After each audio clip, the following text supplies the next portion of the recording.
Hello दोस्तों, स्वागत है आपका मेरे इस सैनिक समाचार चैनल में।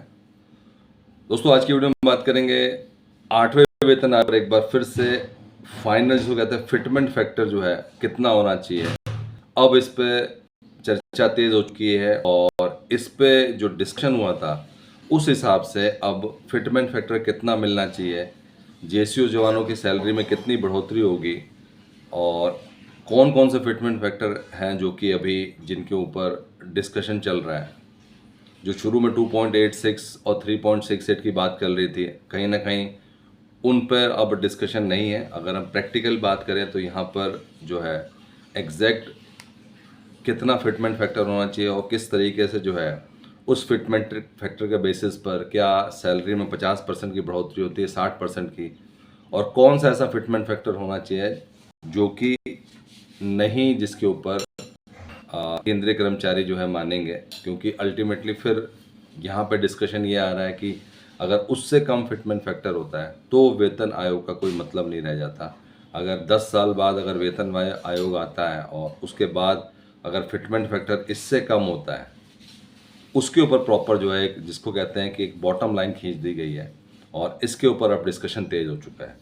और इस पे दोस्तों अगर हम बात करें, एक महीने पहले जो T9 पर एक इंटरव्यू के दौरान जो है 8वें पे कमीशन पर फिटमेंट फैक्टर की चर्चा के दौरान कहा गया था कि मिनिमम फैक्टर जो है वो 2.10 होना चाहिए। इसको 2.10 के लिए कहा गया था कि 2.10 से कम नहीं होना चाहिए।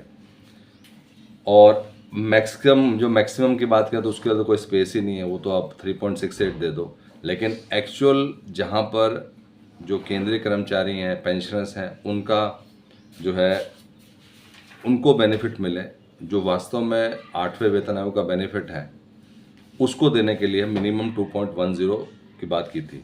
और मैक्सिमम के लिए हमने बात किया कि उसका तो कोई स्पेस ही नहीं है। और अभी जो है जितने भी अभी आपके जो फिटमेंट फैक्टर की तरफ से जो मीडिया रिपोर्ट्स आ रहे हैं उन सब में लगभग जो डिस्कशन चल रहा है वो 2.08 का चल रहा है। तो कहीं ना कहीं जो है 2.08 के जो है 2.10 के आसपास है और कहीं कहीं पे 1.92 भी चल रहा है। तो अगर हम सिर्फ और सिर्फ 2.08 की बात करें जो कि अभी डिस्कशन में है और 2.08 से जो है कितना इसको बेनिफिट मिलने वाला है, उस हिसाब से भी जो है इस फैक्टर के तकरीबन 25% की ग्रोथ मिल सकती है आपको अगर 2.08। तो दोस्तों आप देख सकते हैं कि अगर इससे भी कुछ कम होता है तो जो है ग्रोथ फैक्टर जो है और कम हो जाएगा। और इसीलिए दोस्तों ये बहुत ज़रूरी है कि मिनिमम पे कहीं ना कहीं जो है रुकना पड़ेगा, नहीं तो अगर कुछ भी मिनिमम डाल देंगे तो दिक्कत हो सकती है। अगर हम बात करें सिपाही रैंक पर जहाँ पे बेसिक 20,000 है इस टाइम पे, और अगर हम बात करें इसमें 1.82 की, तो इसमें आपका जो है अगर टोटल बनती है सैलरी 32,536, तो 1.82 से आपका बनेगा 37,242 और 1.92 से बनेगा 39,000। तो कहीं ना कहीं दोस्तों आप देख सकते हैं कि इसीलिए जो फिटमेंट फैक्टर है वो बहुत बड़ा जो है एक फैक्टर रहेगा आपकी सैलरी को बढ़ाने का।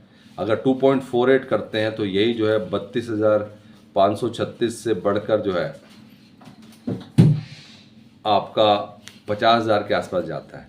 तो कहीं ना कहीं जो है ये 2.10 का भी जो आंकड़ा रखा गया है उससे भी आपको लगभग 20 से 25% का बेनिफिट मिलने वाला है। तो अभी फिटमेंट फैक्टर क्योंकि आप जानते हैं कि रोल करेगा, तो उसके ऊपर अब चर्चा की है और जल्द ही फिटमेंट फैक्टर डिसाइड होने वाला है। और आप देख सकते हैं कि अब कहीं पे भी 2.86 का डिस्कशन नहीं चल रहा, अब जो चल रहा है वो वही है कि 2.08, 1.92, और वो भी अब कमेटी ऑलरेडी जो है उनकी तैयारियां चल रही है और जैसे ही कमेटी का गठन होता है इसके ऊपर भी क्लैरिटी आ जाएगी।